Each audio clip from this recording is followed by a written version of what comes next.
अखिलेश मिश्रा जी, काशी से। हरी हरिवंश। श्री हरिवंश गुरुदेव, आपके चरणों में कोटि कोटि प्रणाम। महाराज जी, वापसी की तैयारी कब व कैसे की जाए? देहाभिमान पूर्णता गलित कैसे और कब होगा? देखो,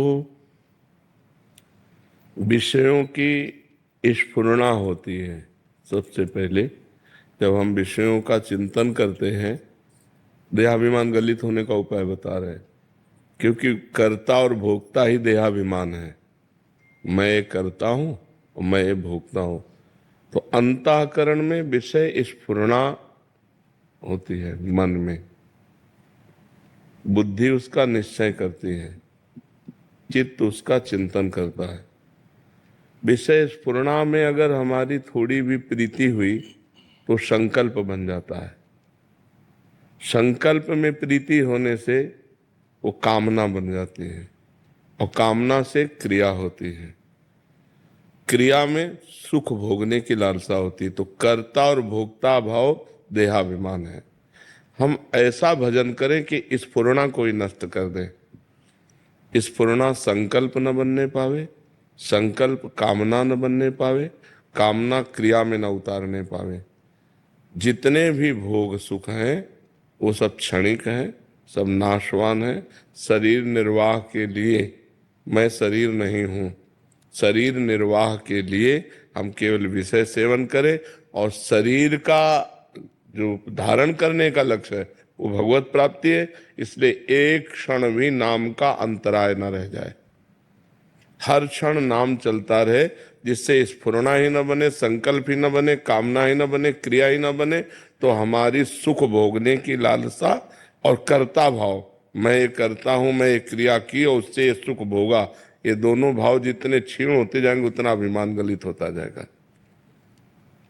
निरंतर नाम, खूब डट के भजन और आहार उतना ही जितने से हमारी शरीर प्रक्रिया चल जाए। आहार का साधना में बहुत बड़ा रोल है। अगर हम बाजारी आहार ज्यादा पाएंगे तो रजोगुण और तमोगुण रहेगा, सतोगुण नहीं रहेगा। अगर हम सात्विक आहार पाएंगे तो रजोगुण तमोगुण का नाश हो जाएगा और सात्विक प्रवृत्ति भजन में रहेगी। और जितना भजन में सात्विक प्रवृत्ति रहेगी उतने देहाभिमान गलित होता जाएगा।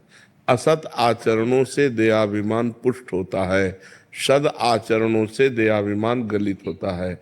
जितना मन मलिन होता है उतना देहाभिमान पुष्ट होता है। जितना मन निर्मल होता है उतना देहाभिमान गलित होता है। जितना संसारी पुरुषों का संग करते हैं देहाभिमान पुष्ट होता है।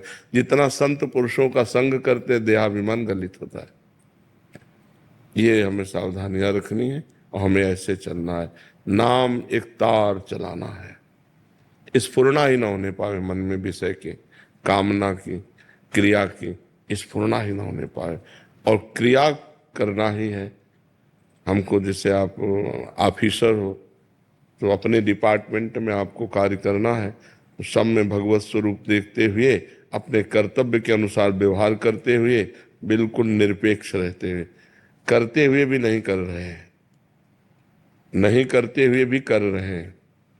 इस स्थिति में जब तक हम नहीं आएंगे तब तक देहाभिमान गलित नहीं होगा। नाम खूब जप करो, पवित्र आहार अल्पाहार करो और इतना भजन करो कि स्फुरना ही किसी कामना की न होने पावे। और अपने कर्तव्य का ज्ञान रखो कि हमारा जो पद है उसके अनुसार हमें समाज में क्या व्यवहार करना है, उसमें अपराध न बनने पावे। तो इसी से भगवत कृपा से देहाभिमान गलित होकर यंत्रवत क्रियाएं हो रही, करता आप नहीं है। जैसे इनके शरीर की क्रियाएं हो रही, आप कर्ता अपने को नहीं मानते, ऐसे इस शरीर की क्रियाएं हो रही तो आप अपने को कर्ता नहीं मानते। जैसे इनके पाप पुण्य के आप अधिकारी नहीं है, ऐसे जो अकर्ता पुरुष है, जो समदर्शी पुरुष है, वो अपने शरीर के पाप पुण्य का अधिकारी नहीं होता, वो मुक्त हो जाता है। जिसका देहाभिमान गलित हो गया उसके द्वारा पूरे संसार की हत्या हो जाए तो पाप नहीं लगेगा, पूरे संसार का भंडारा हो जाए तो कोई पुण्य नहीं लगेगा।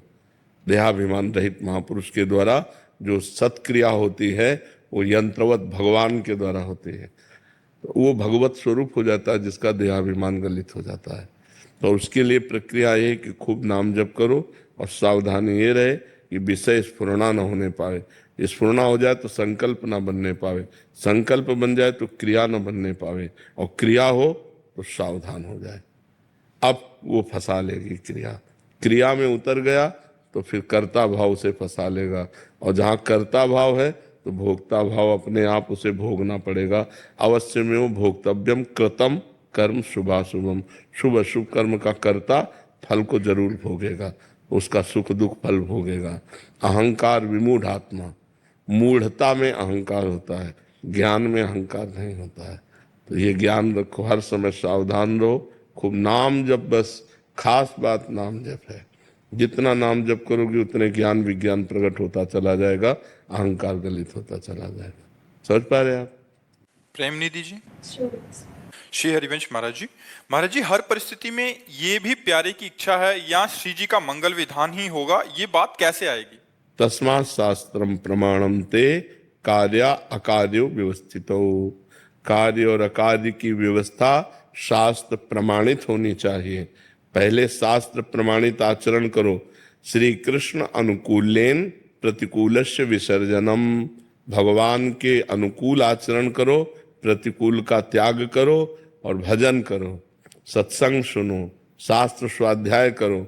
जब अहम गलित हो जाता है तब ये होता है कि जो हो रहा है वो भगवान की इच्छा से हो रहा है, मैं कहीं करता नहीं हूँ, भगवान की इच्छा। जब तक अहम है तब तक अपनी वासनाओं के खेल को कहीं भगवान की इच्छा ना समझ ले। नहीं तो भगवान की इच्छा से नरक भी बना है, भगवान की इच्छा से रोग भी है, भगवान की इच्छा से कानून भी है।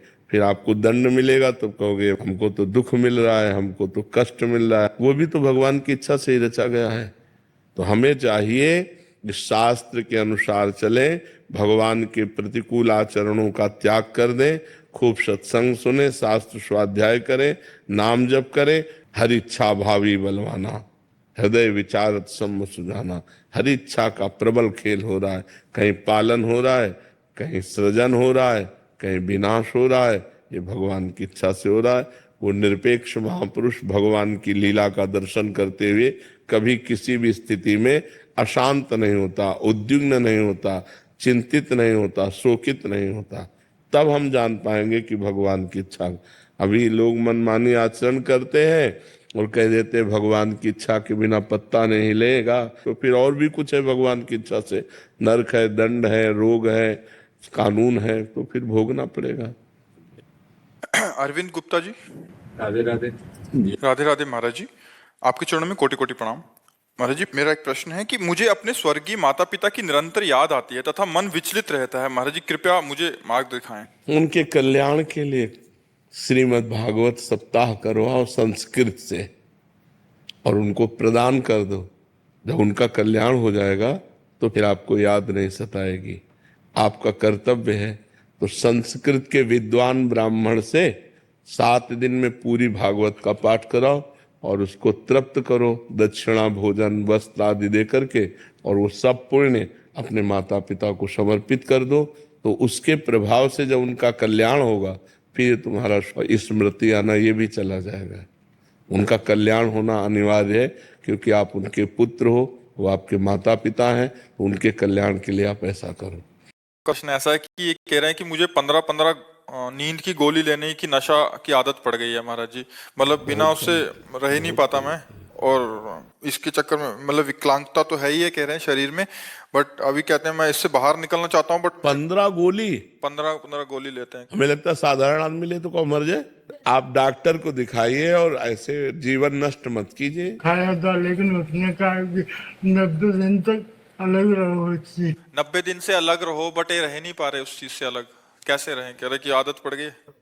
जमा करवाना पड़ता है, जैसे पुलिस में पढ़ोगे ना अपने ड्रग सेंटर होके वगैरह, हाँ वहां पे जाए तो ये सुधर सकता है। क्योंकि हमारे जम्मू कश्मीर में है ना ड्रग सेंटर, हाँ भयानक आगे जो 24 घंटे टीके शीके लगा के रहते हैं ना, फिर उनको चिट्टे वाले हो गए, फिर उनको जमा करवाना पड़ता है उधर से। इनके घर वाले थोड़ी सपोर्ट करें फिर। हाँ, ये क्योंकि अब हमारे पास तो इसकी दवा होता है, हमारे पास तो इसकी दवा है, लेकिन आप गोली कैसे छोड़ दो? क्योंकि उसको डोज चाहिए, एक तो कड़ा शासन चाहिए और दूसरा कुछ डोज चाहिए जिससे वो दवाओं के द्वारा। महाराज इनके घर वालों को सपोर्ट चाहिए। हाँ घर वाले, हाँ तो आप ऐसा कर लो जैसा ये सलाह दे रहे हैं। उधर आपके कहाँ के होगी? मैं इटावा का। आगरा। वहां से कोई ड्रग सेंटर होगा ना, जैसे आजकल गवर्नमेंट ने खोले। हाँ, नशा मुक्ति के। हाँ, 15 गोली। 4-4 करके, 3-3 करके, 2-2 घंटे बाद। 2-2 घंटे बाद 4-4 लेते हैं, 2-2। अच्छा अच्छा, वो नशे के रूप में लेते हैं। हाँ मतलब फिर 2-4 घंटे सोए रहे ऐसे। नींद आती है पर नहीं, आप दवा करवाओ बच्चा, नहीं इससे तो शरीर भी और खराब हो जाएगा। ये तो आगे महाराज थोड़े ऐसे 10 दिन हो गए वृंदावन में, एक भी गोली नहीं ली। 10 दिन वृंदावन हो गए हैं बट एक भी गोली नहीं। यार तुम 10-20 दिन और बने रहो, वाह भाई, एक को गोली मत खाओ, ठीक हो जाओगे। और क्या, ये तो बहुत बड़ी बात तुमने बता दी कि 10 दिन हो गए और एक भी गोली नहीं खा। यहाँ कोई गोली देता ही नहीं। कह रहा यार मांग जा तो रहा हूँ बट गोली नहीं दे रहा कोई। नहीं नहीं नहीं, तुम और वृंदावन रुको और छोड़ दो बच्चा। यार तुम छोड़ सकते हो, जब 10 दिन से छोड़ दिए तो 90 दिन यही रहने वाला हूँ। बढ़िया है तुम। और राधा राधा जपो, राधा राधा। 1 साल से लोगों ने डिप्रेशन में डाल दिया कि तू किसी काम का नहीं है, तेरी नौकरी नहीं लग रही, तेरे। डिप्रेशन में आके लेना शुरू किया फिर आदत। नहीं नहीं, अब चिंता मत करो, तुम्हारी सबसे बड़ी नौकरी तुम राधा राधा जपो, ठीक है।